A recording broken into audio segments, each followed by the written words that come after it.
আমার সময় খুবই কম। আমি মাত্র 48 দিনের ছুটি নিয়ে বাড়িতে আসছি। আসসালামু আলাইকুম রহমতুল্লাহ বরকাতুহু। আমি বাড়িতে আসার পর থেকে খামারের যে কাজগুলো আছে ওগুলো খুব দ্রুত করার চেষ্টা করতেছি, কারণ আমার সময় খুবই কম। আমি মাত্র 48 দিনের ছুটি নিয়ে বাড়িতে আসছি। সকাল সকাল আমাদের বাড়িতে একটা পার্সেল চলে আসছে। কারণটা হচ্ছে আমাদের উপরে যে পুরান সেটআপটা আছে ওটা অনেক পুরান হয়ে গেছে, প্রায় 3 বছরের উপরে। একবার আমার খামার যখন শুরু করছি তখন ওই সেটআপটা বানানো হয়েছে, এরপর থেকে ওই সেটআপের আর কোনো কাজ হয় না। তো এই সেটআপটা অনেক নষ্ট হয়ে গেছে, পানি পড়ে বর্ষাকালে। এই কারণে চিন্তা করছি ওই সেটআপটা একটু মডিফাই করা লাগবে, তাই আমি জিও শিট অর্ডার দিয়েছি। ইউটিউবে অনেকগুলো ভিডিও দেখছি জিও শিট দিলে নাকি অনেকদিন পর্যন্ত টিকে, ওই উদ্দেশ্যে আর কি অর্ডার দেওয়া। দেখা যাক জিও শিটে কেমন উপকার হয়, অবশ্যই আমি আপনাদেরকে জানানোর চেষ্টা করব। উপরে নিয়ে আসার পর যখন আমরা খোলার পর দেখলাম যে ওইটা অনেক বড়। আমরা যতটুকু অর্ডার দিছি ইচ্ছা বড় দিছে, তবে ইচ্ছা করে তারা বড় দেয় নাই, ওই পরিমাণ টাকা আমাদের কাছে নিয়ে নিছে। যে কথা সেই কাজ। এখন আমাদের এই পুরান সেটআপটা ভাঙা হইব, তাই আমাদের যতগুলো মুরগি আছে পুরান সেটআপের মধ্যে সবগুলো আমরা নতুন সেটআপের মধ্যে নিয়ে যাব। যদি আমাদের নতুন সেটআপটা অনেক ছোট, ওইখানে সবগুলো মুরগি আটবো কিনা আল্লাহ ভালো জানে। বাবা আস্তে আস্তে করে আমাদের দেশি মুরগির যে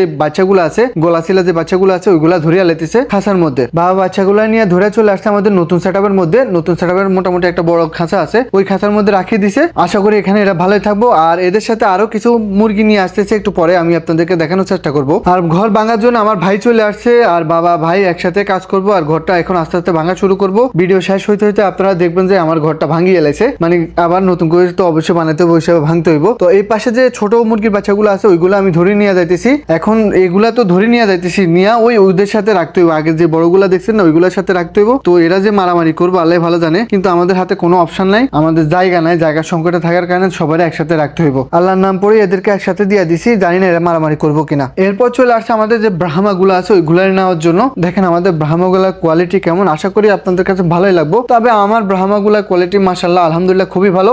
আমি বলবো না যে 100 কারণ 100 মুরগি আমাদের বাংলাদেশে নাই। বাংলাদেশের প্রেক্ষাপটের যে মুরগিগুলো আছে ওই মুরগি কোয়ালিটি হিসাব করলে আমার ব্রাহ্মা গুলা খুবই ভালো। ব্রাহ্মারা রাখি চলে আসছে আমাদের ফার্মি মুরগিগুলার কাছে। আসি দেখতেছি এরা অনেকগুলো ডিম দিয়ে দিছে, আর ওই ডিমগুলা নিতে তারা যে উশৃঙ্খলতা দেখাইতেছে, মানে অনেক চিল্লাচিল্লি করতেছে। তো চিন্তা করলাম তাদেরকে না ধরি, আপাতত এই পাশে আমাদের শৌখিন মুরগি আছে অনেকগুলা, এই মুরগিগুলা রাখছে আমাদের ঘরের ডিম খাওয়ার জন্য। আমাদের ঘরে যে প্রতিনিয়ত ডিম খাওয়া হয় এই মুরগিগুলা থেকে আমরা নিয়ে খাই, আর এই মুরগিগুলা যথেষ্ট পরিমাণ ডিম পারে। দেখেন এরা ডিম পারতে পারতে কি অবস্থা হয়ে গেছে এদের। মানুষের দেশি মুরগি পালে ডিম খাওয়ার জন্য, আর আমি শৌখিন মুরগি পালি। এরপর আমাদের যে ফার্মি গুলো ছিল ওইগুলো ধরে নতুন সেটআপে নিয়ে আসছি। মুরগিগুলো আনতে আনতে দেখেন অর্ধেক সেটআপ প্রায় খুলে আলাইছে ভাইয়ার বাবা। আশা করি আজকে দিনের ভিতরে পুরো কাজ হয়ে যাবে। সবার শেষে আমাদের যে টার্কি গুলো আছে ওইগুলো আনতে হইব। তো এদেরকে কই রাখার কোনো জায়গা নাই, তো যে বারিন্দা আছে না সামনে যে বারিন্দা কদ্দুর আছে ওইখানে রাখি দিতেছি। আশা করি এরা এখানে ভালো থাকবো, আর আমার এই টার্কি গুলো খুব দ্রুত ডিমান্ড দিয়ে দিব। অবশ্যই আপনারা দোয়া করবেন। ভিডিওর শেষে কি দেখতেছেন, আমাদের মিনি ইন্দুর খাইতেছে। ভিডিওর শেষে আপনারা এটা দেখে আশা করি বুঝতে পারছেন আমি বারবার বলতেছি একটা বিড়াল পালেন, তাহলে ইন্দুরের অত্যাচার থেকে বাঁচিয়ে যেতে পারবেন। আশা করি ভিডিওটা ভালো লাগছে। যদি ভালো লাগে চ্যানেলটা ফলো করবেন, সাবস্ক্রাইব করবেন। আল্লাহ হাফেজ।